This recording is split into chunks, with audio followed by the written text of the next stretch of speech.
Ready for a different take on tacos? We have from Bartaco, Jonathan Rohland, the culinary director, and you have a location that's in Fort Worth in the Westbend area, and this is the first Texas location. It is, absolutely, yep. And it's open. It's open, Nice. fairly new, just a few weeks open. Great. And we're loving it. Yeah, a lot of action going on in Westbend too. Yeah, it's an excellent area. We're actually really happy to be a part of that community, and it's just been awesome. And what are you making today?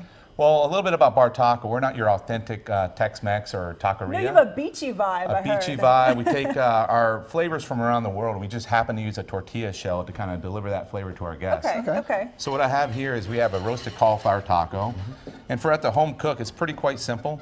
And we're going to do a little TV magic, but you just basically take some cauliflower florets, and you just drizzle a little olive oil. Got it. And you just season it with a little bit of salt. Bake it in a oven for 350 degrees for about 25 minutes or so, and then what it's going to look like is going to be nicely caramelized like this. So, but what you do is you can actually just take some tortilla shells, and we're just going to lay out a couple of them so you can kind of get the idea of it. You take some cauliflower, and what goes on this is a piquillo romesco.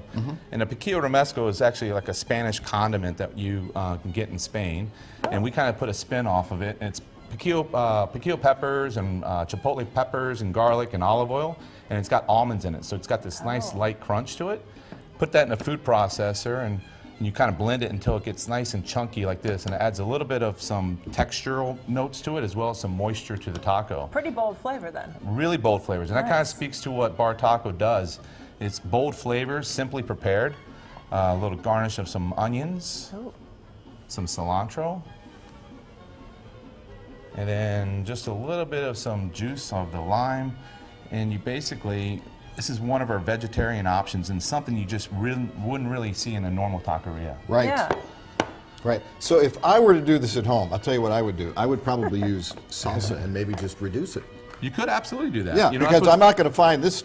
Where am I going to find that, you know? Yeah, well, you know, it's quite simple, and I think we're going to share all the recipes online. Yeah. And it's pretty simple to make. It's really just put everything in a food processor, pulse it a few times, and it's going to come out and looking just like that. You can also use red pepper as well instead of piquillo peppers. And how many taco recipes do you have? I mean, how many on the menu? We have how many 13 variations of recipe tacos. We also run a secret taco from time to time with seasonality, ingredients and stuff like that. So like you just create one we and create put it on the menu, or do you not tell the person what it is? We keep it kind of on a low key, and then how you find out about it is through social media and Instagram and things like that. Hashtag Bartaco Secret. So someone has to come in and order it then? Yeah. Secret taco. You have to order it, and you kind of have to, it's on the hush-hush, but it's actually pretty cool. Oh, that's neat. That's fun. A whole lot of fun. Okay, we're going to put this recipe and a link to the new Bartaco in Fort Worth on our website, fox4news.com.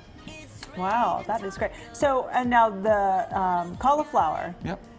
Do you use that in other recipes too, or just No, just this. We do have a arugula salad I can show you real quick. Oh, real quick, let's do that. Yeah, absolutely. So what this is basically real quick is that, you know, what I'm going to show you is this is cotija cheese. It's kind of like a feta cheese of Mexico. It's a dry cheese, and if you bake it long enough on a cookie sheet tray, it actually about 300 degrees for about 20 minutes or so. It's going to come out and look like a cheese cracker. Oh, baby. Nice. Tim loves these. I will just kind of talk a little bit about the ingredients. We have some roasted tomato sherry vinaigrette. And we're capitalizing on the seasonality of tomatoes and corn, summer corn. Yeah. So I have also some heirloom cherry tomatoes. And we just kind of toss that into the bowl, and it's really simple and light and flavorful and clean. And I have it right here, and you just take some of those crisps, you break them up, and it's just like this nice textural component that you get on the salad. And it just eats really light, flavorful. And I would eat that entire sheet of cheese. Yeah, it's great. Bartaco in Fort Worth. Details on our website, fox4news.com. We'll be right back.